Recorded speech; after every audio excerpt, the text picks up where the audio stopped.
dear, the feminist ghost of Melissa Click returns to haunt old Mizzou. Links to the articles in the description below. From bad to worse, after caving to Black Lives Matter, Mizzou closes 7 dorms, cuts 400 jobs. After it was reported at the end of June that the University of Missouri, crippled by a plunge in enrollment after its debacle over charges of racism in 2015, was attempting to recoup its losses by renting dorm rooms to football weekend visitors, there is now this. The New York Times reports that the university is temporarily closing 7 dormitories and cutting over 400 positions, including those of some non-tenured faculty members. You might expect that the decline in enrollment occurred primarily among whites, after the flimsily supported racism charges of 2015 resulted in the resignation of the university's president, the Daily Wire reported. Many parents and alumni responded by refusing to contribute money to the public university. For example, donations to its athletics department dropped 72% last year. This news does not come as a surprise to anyone following the story, as we'll discover later in this video. But here's the big surprise: as the Times notes, students of all races have shunned Missouri, but the drop in freshman enrollment last fall was strikingly higher among blacks, at 42%, than among whites, at 21%. Mun Choi, the new University of Missouri system president, told the Times, "The general consensus was that it was because of the aftermath of what happened in November 2015. There were students from both in-state and out-of-state that just did not apply, or those who did apply but decided not to attend. Things have gotten so precarious that the library is asking for donations to buy 400 books." A brief summary of the events from a few years ago, as reported in the New York Times. Columbia, Missouri. In the fall of 2015, a grassy quadrangle at the center of the University of Missouri became known nationwide as the command center of an escalating protest. Students complaining of official inaction in the face of racial bigotry joined forces with a graduate student on a hunger strike. Within weeks, with the aid of the football team, they had forced the university system president and the campus chancellor to resign. It was a moment of triumph for the protesting students. But it has been a disaster for the university.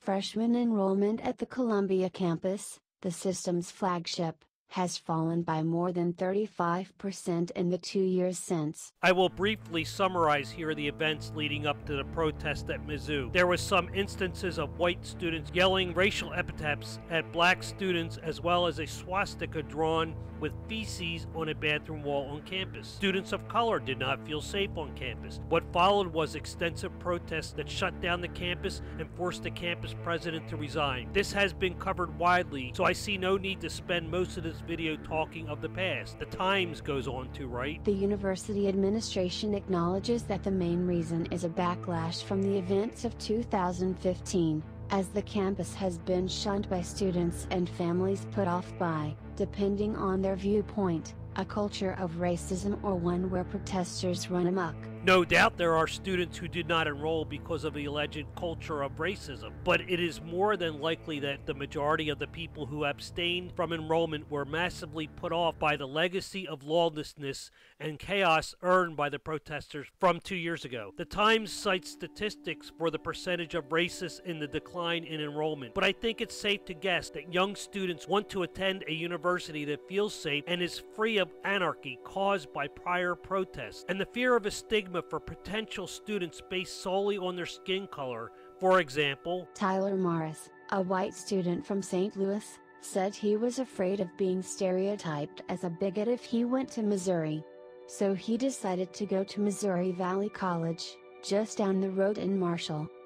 "The discrimination wasn't against white people, but I didn't want to be that person who I guess was stereotyped because I was white," he said. This, unfortunately, will be the lasting impression for many and the missed opportunities for students, staff, and faculty alike.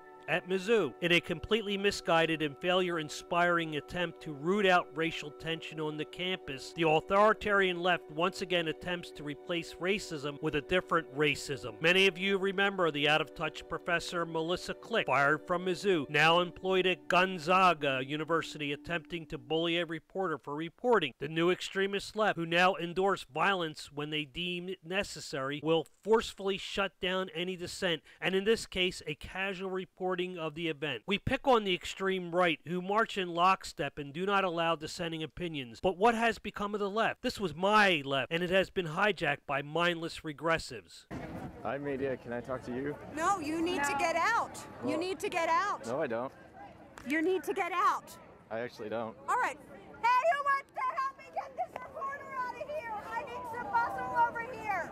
Help me get him out. The Times ends their article with, I think we squandered a rare opportunity that we had to be a local, regional, national, global leader in terms of showing how a university can deal with its problems, including related to race relations, Berkeley Hudson, a journalism professor, said. Much more has been squandered. The very reputation of academia in America. Although they did not start at Mizzou, the anarchist mobs didn't end there. They spread like a deadly contagion to prestigious Yale, Evergreen, and elsewhere. But there is hope. People are noticing and beginning to stand up to the social justice warrior bully. Jordan Peterson threw down the gauntlet. The University of Chicago bans the idiotic use of safe spaces. And there is you. Will you do your part, no matter how small, to contain this deadly bacteria? Thank you for tuning in to Radio Fallout Shelter. Thank you for subscribing and liking, and please let's hear your thoughts in the comments below and visit us on the social media links below.